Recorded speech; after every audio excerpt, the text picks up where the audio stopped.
Olá, alunos! Hoje a aula será sobre fungos micorrízicos. Eu vou falar um pouco mais quais são os tipos de fungos micorrízicos e qual a importância dele também.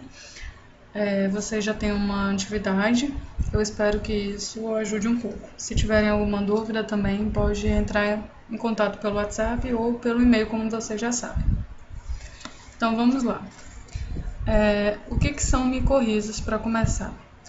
Micorrízas são associações entre fungos e raízes de determinadas plantas.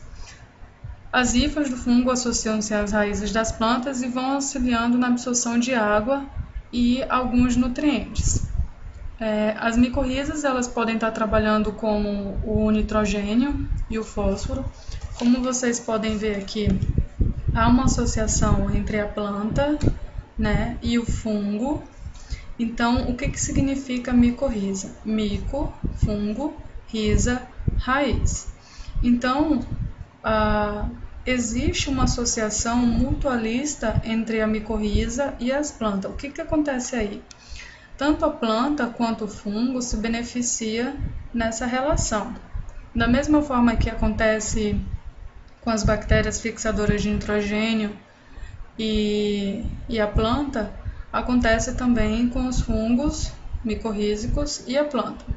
A planta vai repassar o alimento para o fungo e o fungo ele vai retribuir de alguma forma esse nutriente para a planta. Então, eles vão estar se associando simbioticamente aí, tá bom? E quais são os tipos de associações micorrízicas? Temos as endomicorrizas, que estão incluindo as arbuscular, ericoide e orquidoide. E tem as ectomicorrizas, que estão as ectomicorrizas, ectodendomicorriza, arbutoide e monotropoide. A simbiose micorrízica é encontrada em diversos ecossistemas. Como vocês podem ver, é encontrada em pampas, em desertos, em lavrados, em florestas. Então, ela pode ser encontrada em vários ecossistemas variados. A micorriza arbuscular, ela pertence ao filo Glomerimicota. Ela tem 19 gêneros, 230 espécies e 80% das espécies vegetais. Ela está incluída, tá?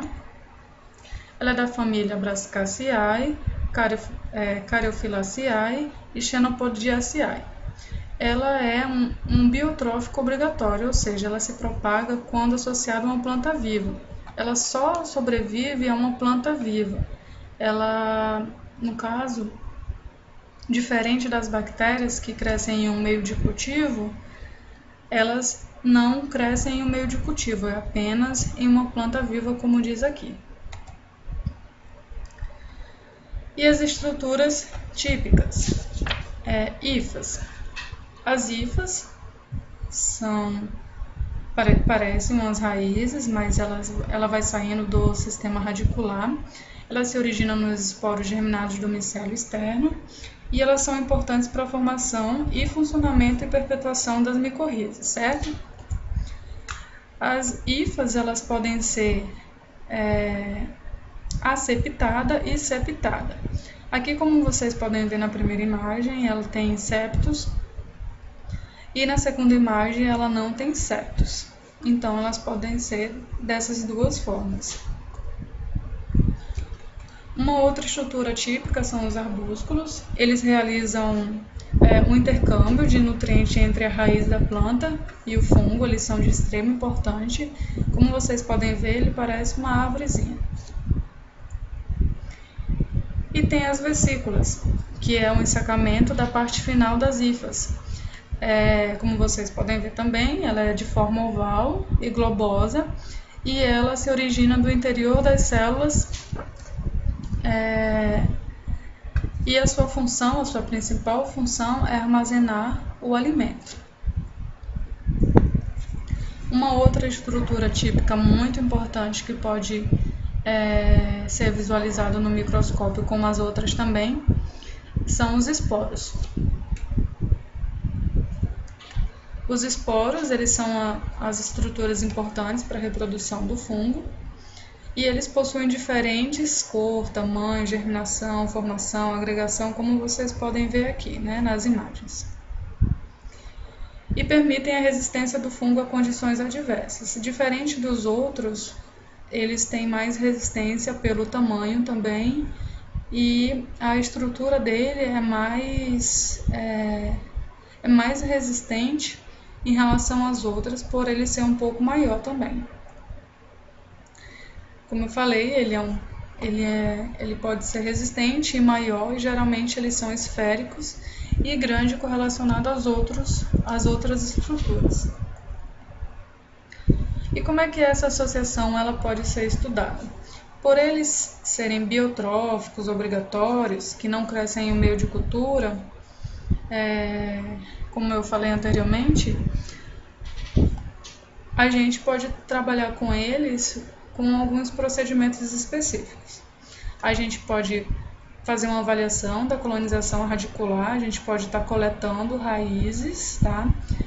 E tem dois tipos que a gente pode estar trabalhando com dois reagentes. A gente pode estar fazendo a clarificação e alvejamento das raízes com KOH 10% e coloração com azul de tripã ou fucsina. A gente vai estar aqui clareando as raízes e aqui a gente vai estar escurecendo para facilitar as estruturas, a visualização das estruturas específicas do fungo. Uma outra forma da gente tá retirando esse fungo de alguma planta ou então verificar se esse fungo ele está realmente sendo eficiente. Então, como é que a gente pode fazer? Temos aqui um vaso com solo, onde você vai colocar alguns esporos do fungo micorrízico. Geralmente vai ser feito com sementes de braquiária, porque ela tem uma facilidade maior do crescimento desse fungo, por ter uma quantidade maior de raízes. E após semanas, a planta vai crescer juntamente com o fungo dentro do solo. Após alguns meses também, ele vai se desenvolvendo e depois de desenvolvido, já vai dar para ver alguns esporos no solo e as hifas nas raízes, como mostra essa imagem aqui. Após a gente fazer a extração, a gente pode estar visualizando esse fungo. Como é que a gente faz isso? A gente vai pegar a raiz da planta, vai fazer a clarificação ou a escurificação, que eu mostrei, né, os métodos que a gente pode estar fazendo, e vai colocar numa placa de Petri desse formato, onde ela vai possuir linhas horizontais e verticais e vai ter cortes de raízes. Após a gente fazer esses cortes de raízes bem finos, as raízes eles vão para a lâmina e depois para a verificação no microscópio. Aí sim vai dar para a gente visualizar as estruturas, as vesículas, os arbúsculos e os esporos. E como é que é feita a identificação também morfológica desses esporos? A gente pode verificar o tamanho e a forma dos esporos, germinação, número e tipo de parede dos esporos, cor e ornamentação de paredes. Aqui para só vocês verem como é que a gente pode estar fazendo essa caracterização do esporo. Por que a gente faz a caracterização apenas do esporo? Porque ele é maior que todos, é o que dá para a gente visualizar. E os outros não vão ter coloração. A única cor que a gente vai ver é essa aqui, ó, azul, o esporo, ele tá azul, mas tem como a gente verificar com outra coloração se a gente quiser acrescentar, se não quiser acrescentar esse tipo de coloração no microscópio, tá? Então aqui, para vocês verem a diversidade de esporos de fungos micorrízicos arbusculares, tem ele aberto, ou então até quebrado mesmo, às vezes a estrutura dele também é assim, aberto, ele é mais fechado. vai depender muito da onde ele está, da resistência que ele vai ter ali no solo. Um outro método que a gente pode estar capturando esses esporos no campo é por meio pelo meio do solo. A gente pode estar coletando o solo, passando por uma peneira, e daí a gente vai colocar no tubo, certo? Onde contém água. Esse tubo, em seguida, ele vai para a centrifugação a 3.000 RPM por 3 minutos, onde os esporos e o restante do solo vai ficar embaixo do tubo. Após outra centrifugação com a sacarose a 50% a 2.000 RPM por 2 minutos, a gente verifica que os esporos eles vão para a superfície. Por quê? Porque a sacarose a 50% ela vai auxiliar que apenas os esporos vá para a superfície e o solo fique abaixo por conta do peso. Como eles são mais leves, a sacarose tem a capacidade de fazer com que os esporos fiquem na superfície. Então, dessa forma, a gente pode estar coletando os esporos. A gente vai pegar os esporos, colocar no microscópio e fazer a identificação dele, a caracterização dele, o tamanho, a cor, tudo isso que eu falei anteriormente. E como é que é o ciclo simbiótico do esporo? Primeiro, o esporo ele pode estar livre no solo e em seguida ele pode ser germinado ali com crescimento simbiótico, ele não vai estar na planta, ele vai estar apenas no solo. Em seguida, esse crescimento na rizosfera e infectiva penetrando a raiz, aí sim ele vai infeccionar a raiz. Como falei aqui, ele vai penetrar e vai se desenvolver. Em seguida, vai colonizar das raízes e a penetração celular interiormente, né? E por último, ele vai estabelecer a simbiose estabelecida. Ele vai ter novos esporos e vai se desenvolver mais ainda e vai ter aquela associação mutualista que eu falei no início para vocês, onde ele vai beneficiar a planta e a planta vai beneficiar o fungo. Aqui é só para vocês terem uma ideia como é que fica no solo. Essa parte branca que vocês estão vendo aqui são as hifas, certo? Aqui é a estrutura micorriza das raízes, onde vai ter o apressório, a hifa intracelular, a vesícula, a hifa intercelular, os arbúsculos. Aqui é só para vocês verem como é que fica na plantinha. O sucesso do cultivo in vitro representaria um grande avanço para o desenvolvimento da micorrizologia, pois facilitaria a caracterização morfológica e a utilização de características bioquímicas para o uso taxonômico, permitiria a padronização e a pureza do inóculo usado na pesquisa, facultaria a eliminação de hiperparasitas e micro-organismos contaminantes que afetam o estudo in vitro e as respostas das plantas à inoculação, e permitiria o desenvolvimento de tecnologia para a produção de inoculante em larga escala. Então, o que ele quis dizer com o sucesso do cultivo in vitro? Se ele fosse cultivado em meio de cultura, todos esses tópicos aqui facilitaria. Como ele é obrigatório, então a gente só tem como trabalhar com ele em plantas vivas. Então, se a gente conseguisse trabalhar ele em meio de cultivo, todas essas questões aqui ajudaria bastante, principalmente na parte genética.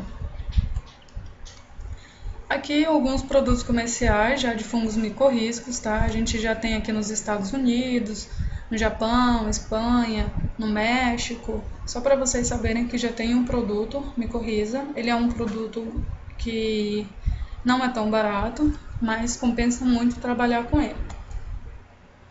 E quais são as principais etapas do desenvolvimento de tecnologia para o uso de FMAs? Primeiro, cultivo de fungos nativos e introduzidos, a multiplicação dele na planta hospedeira, como eu mostrei na braquiária, a avaliação da efetividade e eficiência simbiótica, ou seja, a gente faz a multiplicação dele, a gente também tem que saber se ele vai ser eficiente ou não, porque não é qualquer fungo que é eficiente, o fungo micorrízico. Da mesma forma, com as bactérias, fixadoras de nitrogênio. Nem todas as bactérias elas vão ser eficientes. A multiplicação em larga escala e inoculação. E o principal desenvolvimento de tecnologia para esses fungos é a gente trabalhar com plantas micropropagadas, substratos, modos de viver e cultura anuais. E por último, a viabilidade técnica e econômica. Ou seja, todas essas etapas aqui são as principais para o desenvolvimento da tecnologia dos fungos micorrízicos. Coloquei aqui alguns exemplos para vocês verem de plantas e fungos que já tem bastante estudos correlacionados com eles aqui no Brasil. As plantas são abacaxi, cana-de-açúcar e citro. Vocês podem ver aqui que o fungo é o Glomus, Gigáspora e Glomus etunicatum. Então, a principal resposta do efeito do hospedeiro do fungo na planta é o maior crescimento de mudas propagadas. Já na cana-de-açúcar, há um maior crescimento também sem efeito nutricional, ou seja, ele não está repassando nenhum nutriente ali. Já nos citros, há um maior desenvolvimento de mudas e melhor nutrição. Então, como vocês podem ver, ele é bem variado. Ele pode estar ajudando ali tanto no maior crescimento das plantas também quanto na nutrição dele. Isso vai depender da cultura, tá? Como vocês podem ver aqui, e do fungo também. Outras plantas, mamoeiro, milho, tomate e feijoeiro. Então, no feijoeiro, vocês vão lendo aqui, vocês vão vendo que onde ele tem uma maior resposta. Mas vou focar aqui no feijoeiro. O feijoeiro, ele é uma leguminosa, certo? Então, o fungo micorrizo, ele vai estar ajudando tanto no crescimento e também na nodulação. Como o feijoeiro já tem algumas bactérias fixadoras de nitrogênio, ele vai facilitar ainda uma maior nodulação nessa cultura. E os efeitos da micorriza arbuscular? Quais são elas? O aumento no crescimento das plantas, como vocês puderam ver, incremento na relação da parte aérea raiz da planta micorrizada. A parte aérea e da raiz elas podem aumentar, melhorando assim uma maior absorção de nutrientes. E o controle biológico para alguns patógenos provenientes do solo, como ele é um fungo, ele pode estar ali eliminando também alguns patógenos. Absorção de nutrientes, fósforo, zinco e cobre, e plantas mais nutridas e vigorosas. Ele também ajuda na maior resistência a condições ambientais adversas, recuperações de solos por ser formadores de agregados, melhoramento na tolerância a condições de estresse hídrico e salinidade, uso potencial em solos degradados ou áridos em programas de revegetação e interação positiva com fixadores simbióticos de nitrogênio. Então, como vocês viram, o efeito dele é bastante diversificado e positivo para a planta. Coloquei uma interação positiva com as fixadoras biológicas de nitrogênio. Aqui, eles tiveram um trabalho com risóbio. E aqui o tratamento sem micorriza e aqui com micorriza. Então dá para ver uma diferença muito grande em questão de tamanho, né? Tamanho das folhas também, o crescimento já da plântula no geral. E com certeza o crescimento também nas raízes. Mais uma vez, os efeitos da micorriza arbuscular, como eu falei que o aumento de crescimento das plantas, a área foliar e raízes, dá para ver uma diferença muito grande. Quanto mais raízes, maior absorção de água e nutrientes. Um outro exemplo, aqui temos o controle, o fungo micorrizo Glomus intraradices e Gigáspora rosea. Então, vocês podem ver que os dois fungos eles foram eficientes em relação ao controle. Aqui com a bananeira, a gente pode ver o inoculado e não inoculado, o tamanho do inoculado não tem nem comparação com o não inoculado. Então, isso é só para vocês verem como trabalhar com os fungos micorrízicos tem uma grande resposta. Aqui também com sorgo. o glomus claro e o controle, que não é inoculado, também foi bem significativo em relação ao não inoculado. E um outro efeito que tem bastante trabalho já correlacionado é com os solos contaminados e degradados. Nessa imagem aqui vocês veem um solo erodido, o inoculado e não inoculado. É uma resposta muito positiva. Imagine que dá para trabalhar com esses fungos no solo com erosão. Então essa planta ela consegue sobreviver ali. E aqui do outro lado, o solo contaminado. Vocês podem ver que aqui tem o controle, o não inoculado e os fungos micorrizos, tá? Esse efeito benéfico da micorriza vascular na proteção da braquiária decumbens ao excesso de metais pesados no solo, que são esses aqui. Que é um solo contaminado em grande quantidade, tá, gente? E a FMA que eles estão utilizando aqui são a calvosporas, a gigáspora e a glomus. Um outro efeito nutricional da micorriza sobre a planta. Uma parte que vocês estão vendo aqui são duas imagens no qual há uma raiz não micorrizada e a raiz micorrizada. Primeiro vamos nessa não micorrizada. O que vocês estão vendo aqui? A não micorrizada, está vendo que existe o pelo radicular, mas ela não consegue alcançar o fósforo que está aqui no solo. Então, ela tem uma zona de depleção de fósforo aqui. Ela não possui pelo radicular, então ela não consegue alcançar. Já uma raiz, uma planta já com micorriza, a gente observa que há bastante,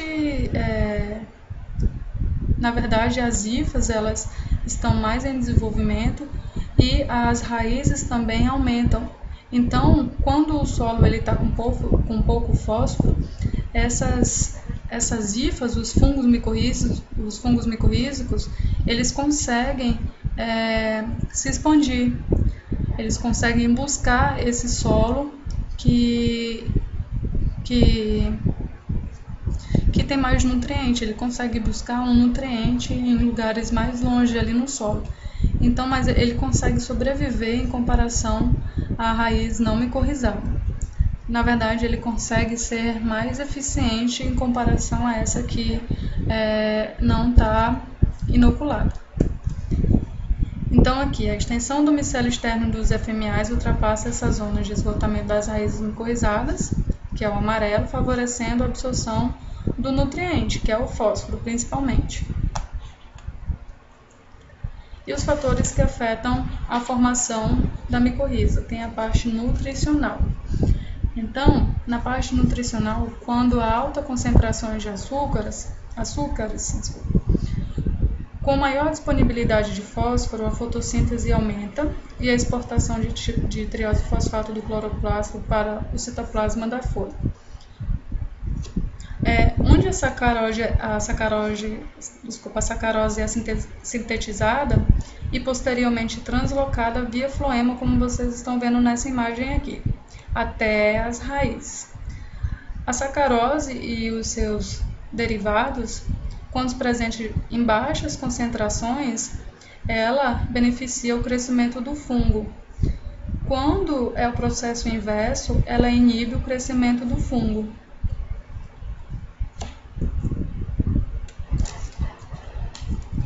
Outro processo que pode afetar a formação das micorrizas é o pH do solo. Tem dois efeitos, os efeitos diretos, que é sobre a permeabilidade das membranas do fungo e da planta, e efeito indireto, que é a disponibilidade de nutriente.